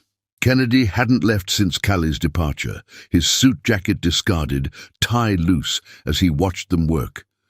Every few minutes, his hand would reach for his phone, wanting to call her, but stopping himself. He needed proof first, needed to be able to show her exactly how wrong he'd been. "Mr. Brooks," Marcus Chen, the head of cybersecurity, called him over. "We've managed to recover the original images. Watch this." On the screen, Marcus played a time-lapse reconstruction of one of the photos. The image of Kaylee supposedly leaving a hotel room transformed backwards, the disheveled appearance smoothing out, the hotel background resolving into a university library, the suggestive pose becoming an innocent moment of her carrying books. "The manipulation was professional," Marcus explained, "but they left traces. Every edit creates a digital fingerprint, no matter how careful you are. We found hundreds of manipulated elements across the photos." Kennedy's hands gripped the back of Marcus's chair. "And you're certain about the source?" "Yes, sir. The email was routed through multiple proxies, but we traced it back to an IP address registered to Jasmine Taimi. The editing software used to manipulate the photos was purchased using her credit card 3 days ago." The pieces were falling into place, forming a picture that made Kennedy's stomach turn. He'd let someone's jealous manipulation nearly destroy the best thing in his life. "Sir," Richard Kensington appeared in the doorway, looking grave despite the late hour. "There's more. Our investigators found a pattern of similar behavior dating back to their high school years. Ms. Taimi has a history of attempting to sabotage her stepsister's relationships and opportunities." Kennedy moved to the window, watching the city's early morning light begin to paint the buildings. "Show me everything." The evidence was damning. School records showed Jasmine had hacked Kaylee's email multiple times during their teenage years, declining party invitations and deleting college acceptance letters. Financial records revealed she'd used their stepfather's credit cards without permission while spreading rumors about Kaylee being a gold digger. There were even records of her attempting to sabotage Kaylee's college scholarship applications. "The beach party photos," Marcus called out. "We found the originals. They're from a spring break trip where, according to social media posts from the time, Miss Taimi was angry because she wasn't invited. The photos show your wife spending most of the time reading under an umbrella, occasionally talking to classmates. Nothing remotely scandalous." Kennedy's phone buzzed. A text from Devon. She cried herself to sleep at the hospital, Fix this." The words hit him like physical blows. Callie, his strong, beautiful Callie, crying because he'd failed to trust her, because he'd let his insecurities override everything they'd built together. "Print everything," he ordered. "Every piece of evidence, every original photo, every trace of manipulation, and get me Jasmine Taimi's current address." While the team worked, Kennedy went to his private bathroom, finally looking at himself in the mirror. He looked haggard, his usual polished appearance destroyed by a night of worry and revelation. But it was his eyes that showed the real damage, the shame and self-loathing for how quickly he'd doubted Callie. His phone held dozens of photos of their life together, candid moments of genuine happiness that no contract could fake. Callie bringing him tea during late-night work sessions, the two of them laughing in the kitchen, her falling asleep on his shoulder while he read poetry. Real moments, real feelings, real love. How had he let a few manipulated photos make him forget all of that? "Mr. Brooks," Richard appeared again, "everything's ready, but there's something else you should see first." The security footage Richard showed him was from Devon's hospital room, taken just hours ago. Callie sat by her brother's bed, trying to hide her tears as she explained what had happened. Devon's face showed a mixture of concern for his sister and disappointment in Kennedy. "He didn't trust me." Callie's voice was barely audible in the recording. "After everything, he still saw me as just a contract, just a potential scandal to manage." The footage cut to later in the night. Jasmine arriving at the hospital, pretending concern. Kennedy's fists clenched as he watched her fake sympathy, knowing she was the source of all this pain. "We need to handle this carefully," Richard advised. "Ms. Taimi's actions could be considered criminal. Cyber harassment, fraud, defamation. But pursuing legal action would make everything public." "I don't care about public," Kennedy said quietly. "I care about Callie." He gathered the evidence files and headed for his car, instructing his driver to take him to the hospital. The morning traffic crawled by as he reviewed everything again, building a complete picture of Jasmine's jealous campaign against her stepsister. At the hospital, he paused outside Devon's room. Through the window, he could see Callie curled up in a chair, finally sleeping. Devon was awake, sketching something while keeping a protective watch over his sister. Kennedy knocked softly before entering. Devon looked up, his young face uncharacteristically stern. "You hurt her," he said simply. "I did," Kennedy admitted. "I was wrong, and I'm here to fix it." "How?" Devon set aside his sketchbook. "She trusted you, really trusted you. Do you know how rare that is for her?" Kennedy placed the evidence files on Devon's bedside table. "By showing her the truth about the photos, about Jasmine, about everything, and by proving that she means more to me than any contract or business concern." Devon studied him for a long moment before nodding slightly. "She loves you, you know, not your money or your name or any of that, just you." "I know," Kennedy's voice cracked.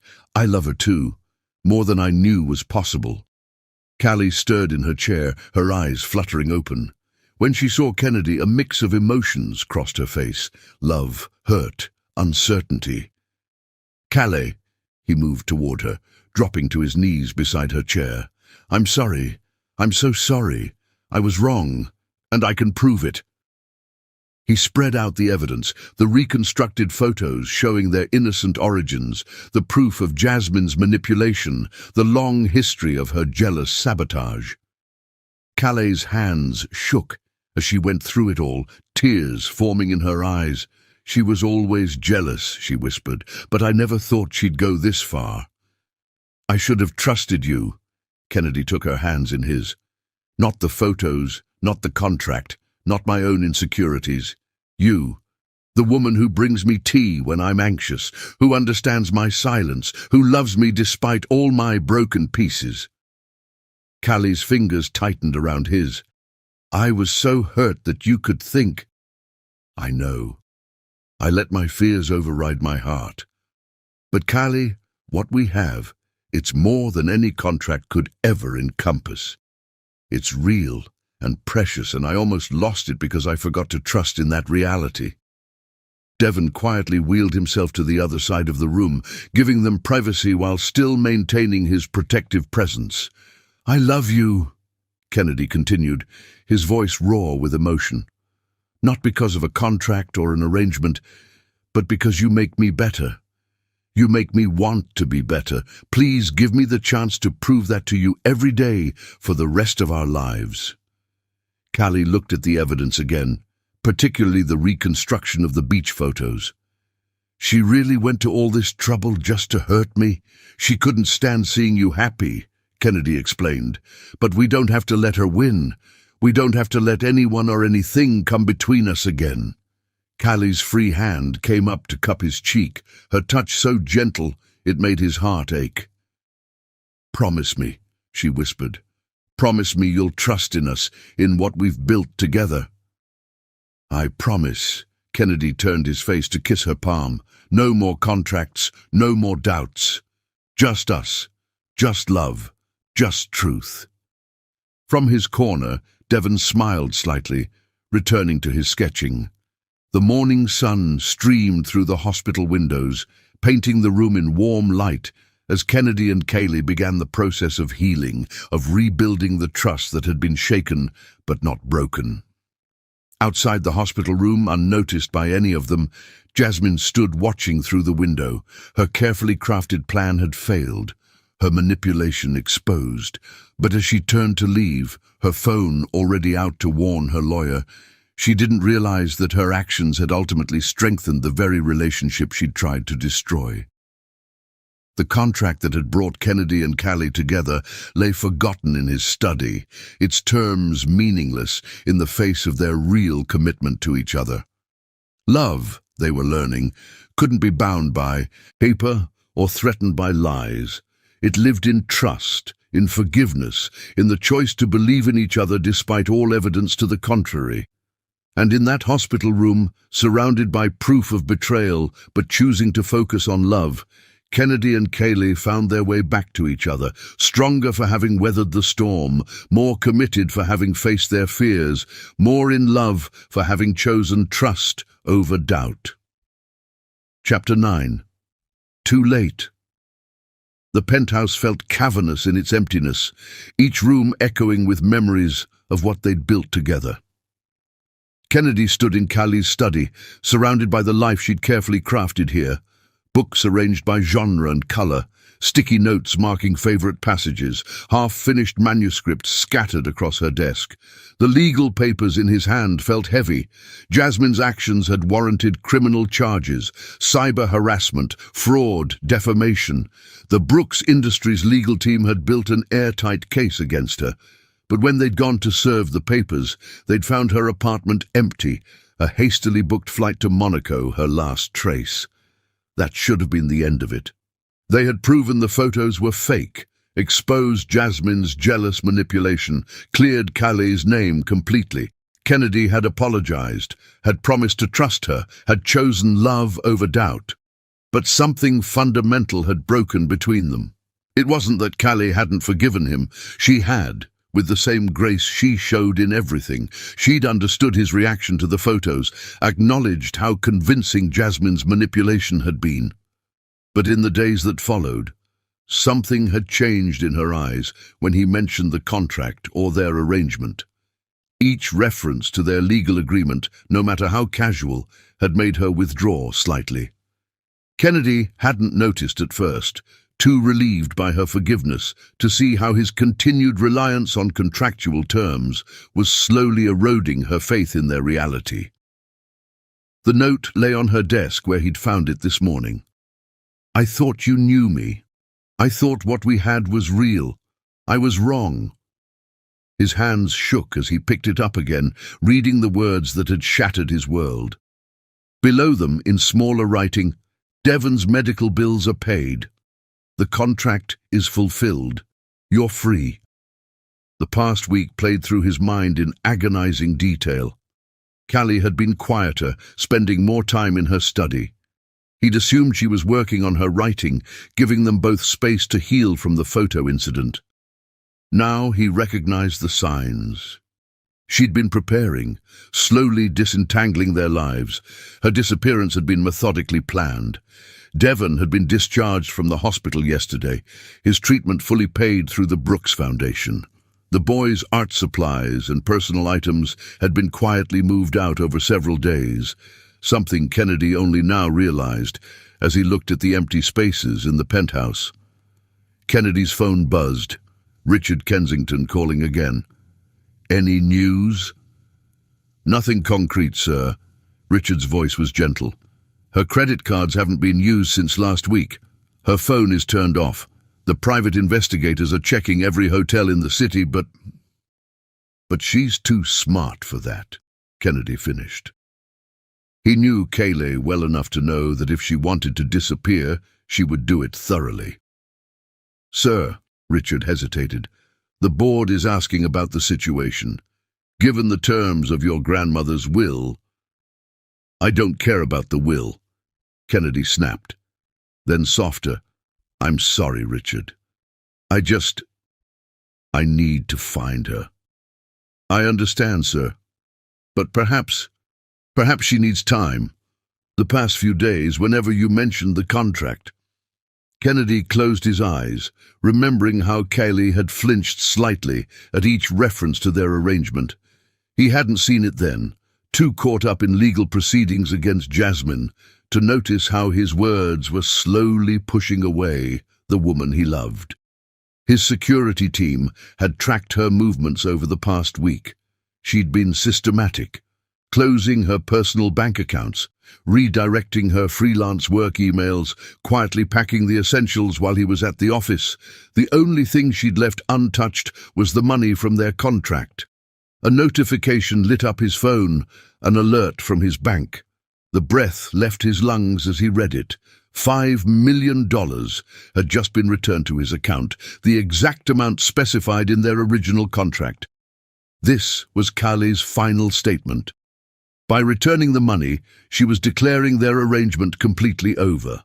No obligations, no ties, no reason for him to look for her. Kennedy moved through the penthouse like a ghost, finding small signs of her careful exit everywhere. The kitchen felt particularly empty, her favorite coffee mug missing, the cookbook she'd been studying to learn his preferences gone from the counter. Even the fresh flowers she always kept on the dining room table had been cleared away. In his study, he found another note placed carefully on top of their marriage contract. "I've instructed my lawyer to begin divorce proceedings. The contract has served its purpose. Devon is healthy. Your inheritance is secure. We can both move forward now, free of obligations. Thank you for everything. Kay." The formal tone felt like a physical blow. This wasn't his Kayleigh, who wrote poetry in the margins of books and brought him tea in the night. This was the woman he'd reduced her to with his inability to trust, to love freely without the safety net of legal documents. His phone showed dozens of missed calls from the private investigators. Another hotel checked, another lead proving false. Kayleigh had been thorough in covering her tracks, using cash for any necessary purchases, avoiding surveillance cameras. A text from Devon appeared. "She needs time. Don't waste it on searching. Use it to figure out who you want to be, the man bound by contracts or the man free to love." Kennedy stood at the window, watching the city lights flicker to life. Somewhere out there, Kayleigh was starting a new chapter without him. She'd fulfilled every term of their contract perfectly, been the perfect wife in public, supported his career, maintained their image, and somewhere along the way, she'd given him her heart too, asking only for trust in return. He'd failed her, not just with the photos and the doubt, but with his continued reliance on their contract as a shield against real vulnerability.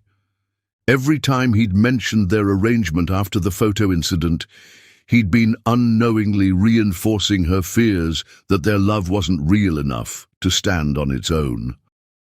A final report came in from his security team, surveillance footage showing Callie boarding a bus with a single suitcase. She'd timed it perfectly, leaving while he was dealing with lawyers and Jasmine's charges.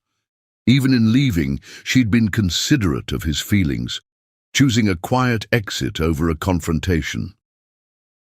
Kennedy pulled out his grandmother's letter, the one that had started everything with its marriage clause. Eleanor Brooks's words seemed to mock him now. "Marriage will help you overcome your fears, dear boy. You need someone to pull you out of your shell, or you'll waste your life hiding in this tower you've built." She'd been right. Callie had helped him overcome his fears, had drawn him out of his shell, had made him better in every way.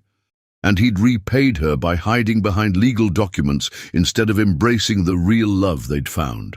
The contract lay abandoned on his desk, its pages meaningless now. Whatever happened next wouldn't be governed by legal terms or business arrangements. For the first time in his life, Kennedy Brooks would have to fight for something without the safety net of contracts and clauses.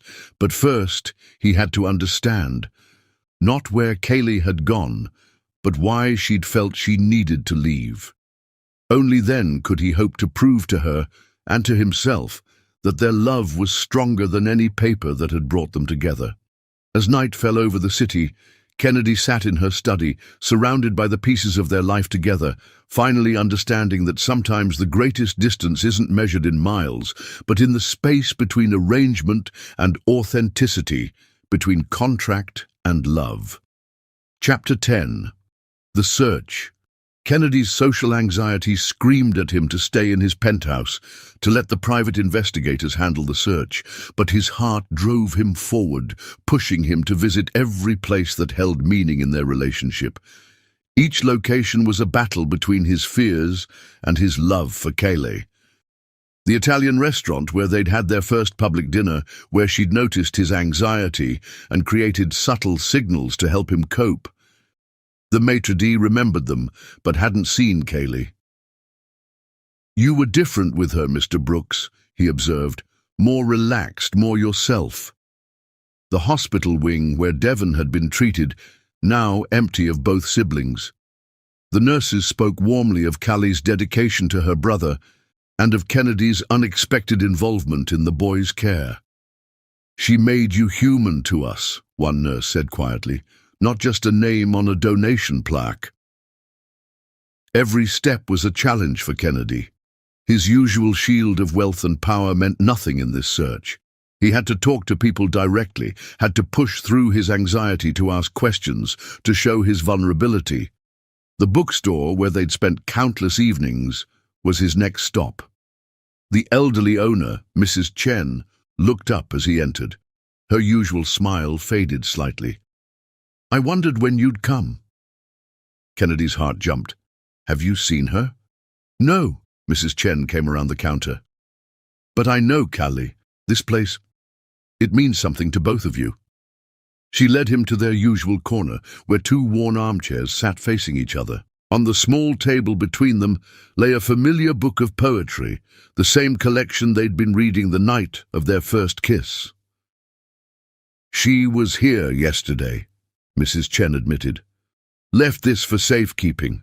Said someone might come looking for it." Kennedy's hands shook as he opened the book. Inside, Callie's neat handwriting filled the margins with notes and reactions, but it was the last page that caught his attention. A new entry, dated yesterday. "Love isn't found in contracts or clauses, but in the spaces between words, in the trust that fills silences, in the courage to believe in something that can't be legally bound. I thought we had found that space between arrangement and authenticity. I thought we had built something real in the shadows of our pretense. Maybe I was wrong. Or maybe, sometimes, being right isn't enough."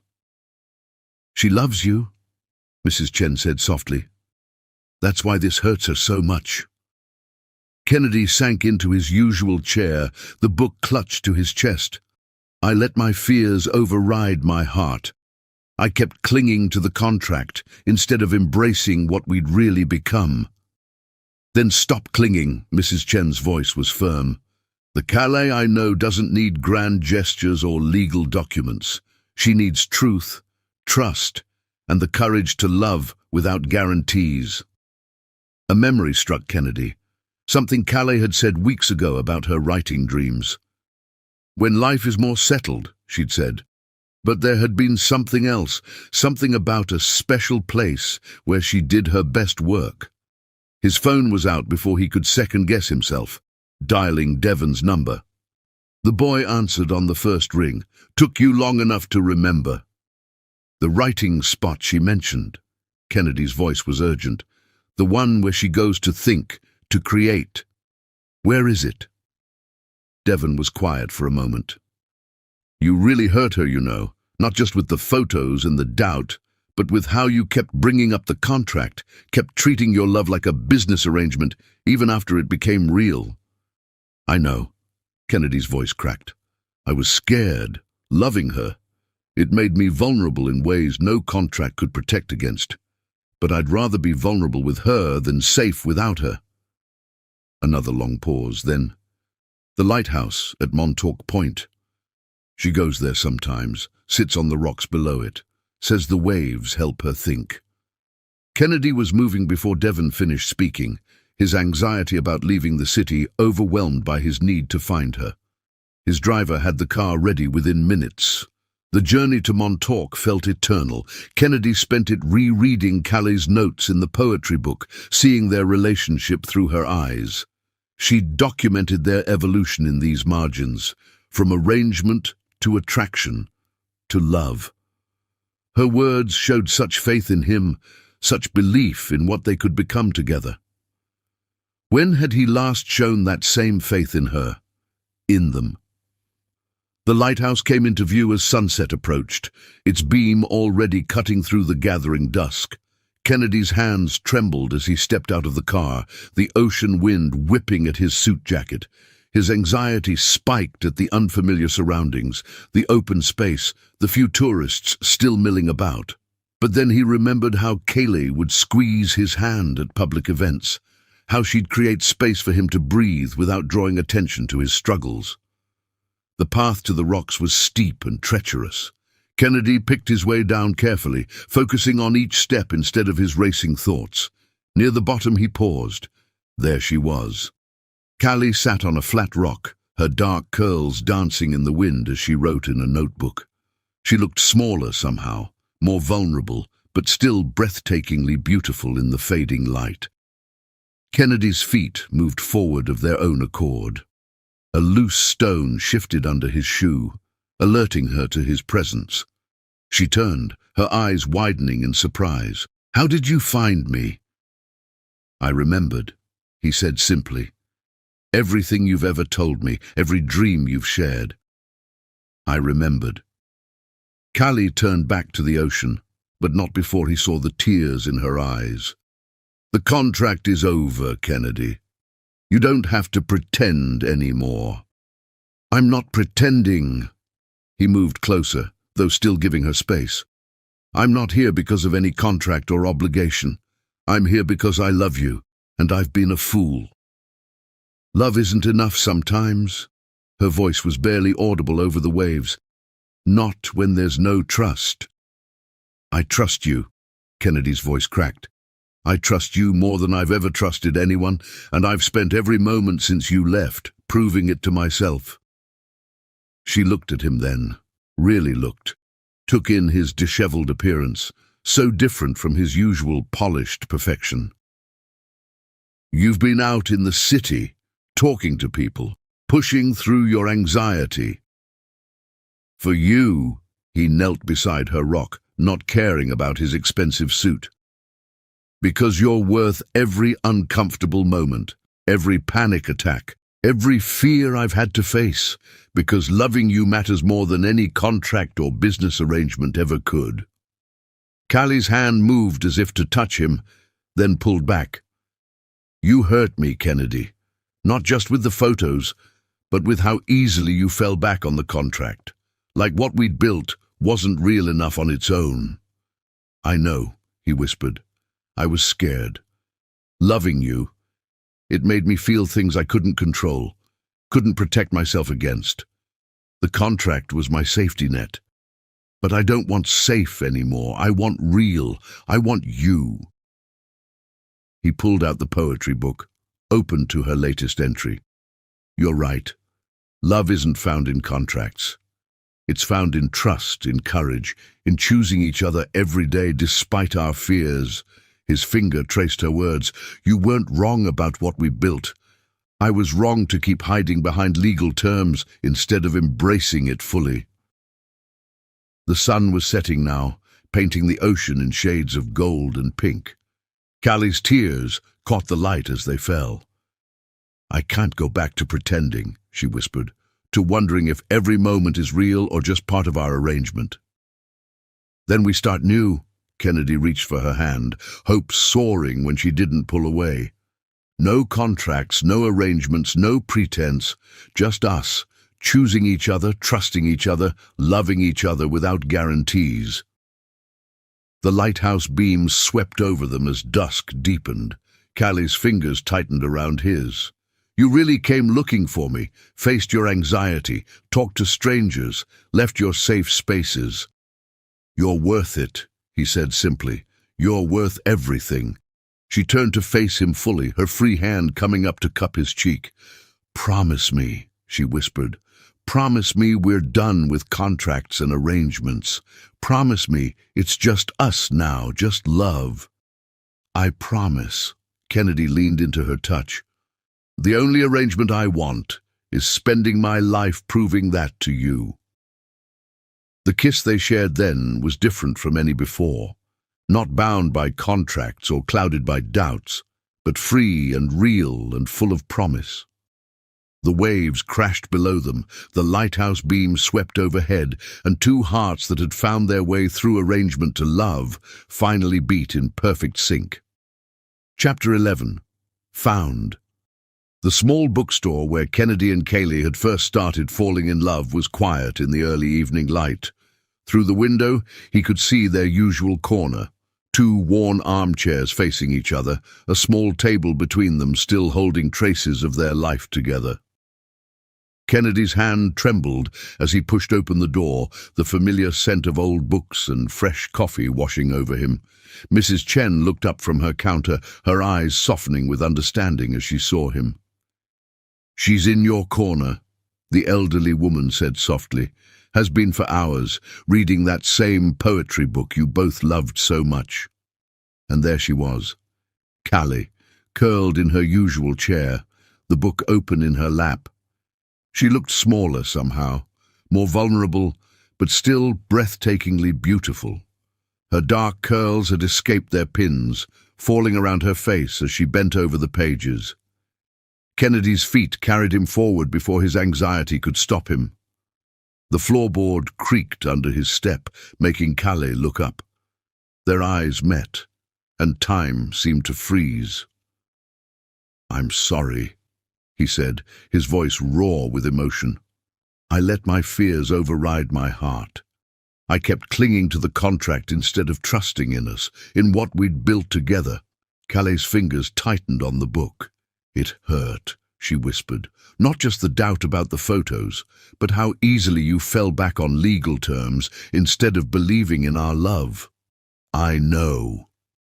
Kennedy moved closer, dropping to his knees beside her chair. I've spent every moment since you left facing my fears, pushing through my anxiety, proving to myself that you mean more than any contract ever could.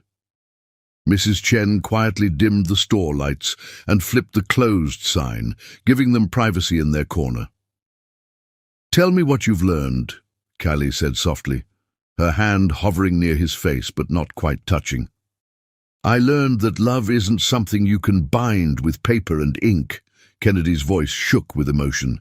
It's in the small moments, you bringing me tea when I'm anxious, me reading poetry to you at midnight. It's in how you understand my silences and support my struggles without making me feel weak. He reached for her hand, hope soaring when she didn't pull away. I learned that facing my biggest fears is worth it, if it means not losing you. I've talked to strangers, pushed through panic attacks, left my safe spaces, all to find you, to prove that what we have is real beyond any arrangement." Calais' thumb brushed over his wedding ring, which he still wore. "And the contract means nothing compared to the real vows I want to make to you." Kennedy pressed his forehead against their joined hands. "Vows about trust and faith and choosing each other every day. Not because we have to, but because we want to." The poetry book slipped from Kayleigh's lap, falling open to a page marked with her notes. Kennedy recognized the poem, the one they'd been reading the night of their first kiss. "I kept coming back here," Callie admitted, her voice thick with tears, "to where we first started becoming real, before contracts and arrangements complicated everything." "Then let's start again." Kennedy lifted his head to meet her eyes. "Right here, where we first fell in love. No contracts, no obligations, no safety nets, just us choosing each other freely." The bookstore was silent except for the soft hum of old radiators and the distant sound of city traffic. In their corner, surrounded by books that had witnessed their love story from the beginning, Kennedy and Kayleigh sat in the growing darkness. "I've missed you," Callie whispered, finally allowing her hand to cup his cheek.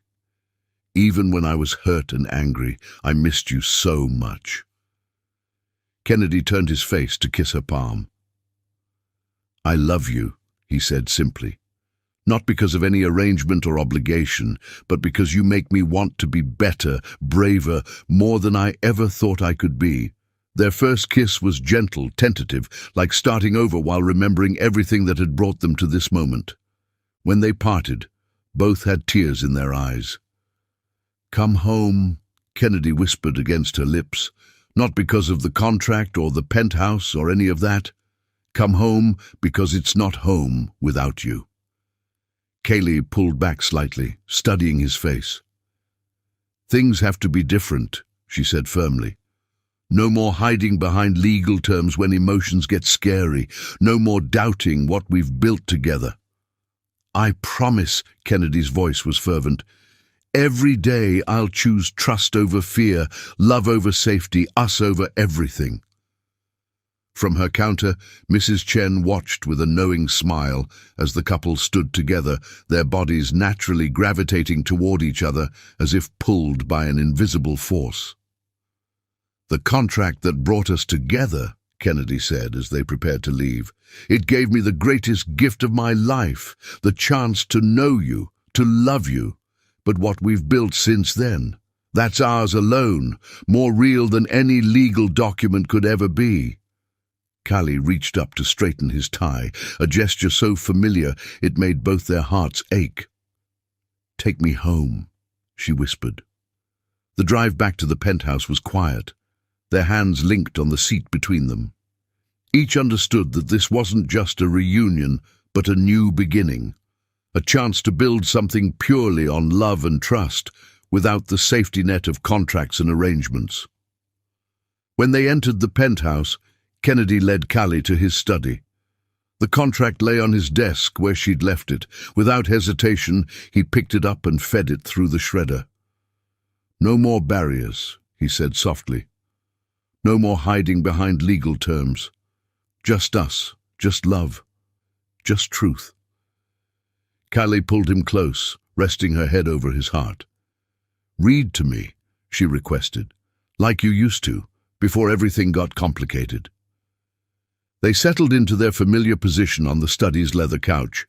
Callie curled against Kennedy's side as he opened the poetry book they'd brought from the store. His voice, steady now without any trace of anxiety, filled the room with words of love and devotion. Outside, Manhattan's lights twinkled like stars, witnessing this new chapter in their story. The contract that had brought them together was gone, but what remained was stronger. A love built on choice rather than obligation, on trust rather than terms, on the courage to be vulnerable rather than the safety of legal bindings. As midnight approached, Kennedy and Callie remained wrapped in each other's arms, their hearts beating in sync, their future stretching before them bright with possibilities. They had found each other through a contract, but they had chosen to stay together through love.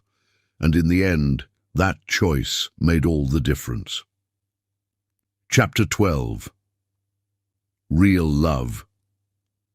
Their second wedding was nothing like their first. Instead of the sterile courthouse, they chose the bookstore where their love had first bloomed. Mrs. Chen had transformed the space into an intimate haven, with twinkling lights strung between the bookshelves and flowers adorning their special corner. Kennedy stood among the books that had witnessed their journey, no trace of anxiety in his stance. His eyes never left the entrance, waiting for the moment Callie would appear. Devon sat in the front row, fully recovered and beaming, his sketchbook open to a drawing of the happy couple. When Callie appeared between the bookshelves, Kennedy's breath caught. She wore a simple white dress, her dark curls adorned with small flowers, but it was her smile that transformed her into something ethereal. This wasn't the nervous bride from their first wedding. This was a woman deeply in love, walking toward her future with absolute certainty. Their eyes met and held as she moved toward him. No carefully maintained distance now, no professional facade. Just two people who had found their way through arrangement to authentic love. The first time we stood together like this, Kennedy began his vows, his voice strong and clear. We were bound by a contract. Today I choose to bind myself with something far stronger, my love, my trust, my complete devotion to you. You've taught me that real strength isn't found in legal documents or business arrangements, but in the courage to be vulnerable with someone you love. Tears sparkled in Kayleigh's eyes as she spoke her own vows. You came looking for me when I was lost, not because any contract demanded it, but because your heart led you to me. I promise to always be that home for you, the place where you can be completely yourself, where love doesn't need guarantees to be real. When Kennedy lifted her veil, his hands were steady and his eyes never wavered from hers. Their kiss was a promise, witnessed not by legal documents, but by the people who had watched their love story unfold. Mrs. Chen, who had provided their sanctuary, Devon, whose illness had brought them together, Zara, who had supported their journey, and even Richard Kensington, who smiled like a proud father. At the small reception afterward, held among the beloved books, Kennedy surprised everyone by taking the microphone without a trace of his usual social anxiety. Most love stories start with a chance meeting, a spark of connection, he said, holding Kayleigh's hand. Ours started with a contract, but what grew between us was something no legal document could ever contain. Callie taught me that real love isn't about safety nets or guarantees. It's about choosing each other every day, trusting despite fear, believing in something bigger than ourselves. Callie rose to join him, her eyes shining. Someone once told me that love isn't found in contracts or clauses, she added, but in the spaces between words, in the trust that fills silences, in the courage to believe in something that can't be legally bound. We found that space together, and I've never felt more free.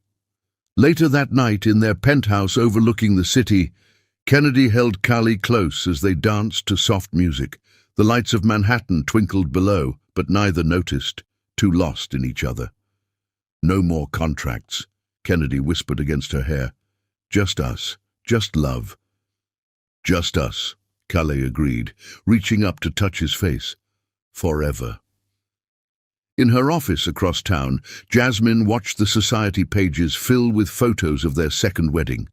But instead of bitterness, she felt something unexpected: acceptance. Her attempts at destruction had only made their love stronger, proving that real connections couldn't be broken by manipulation or doubt. Devon's wedding gift to them hung in their bedroom, a masterful sketch of Kennedy and Callie in their bookstore corner, surrounded by the books that had witnessed their journey from arrangement to love. Below it, he'd written a simple truth. Some contracts bind with paper, but the strongest bonds are written on the heart.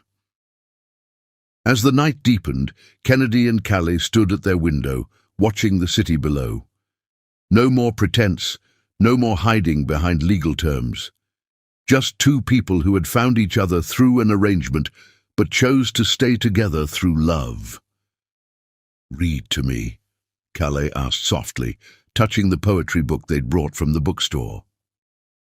Kennedy opened to their favorite poem, the one they'd been reading the night of their first kiss.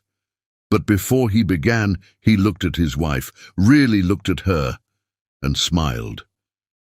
"I love you," he said simply, "not because of any contract, but because you make my world infinitely better just by being in it."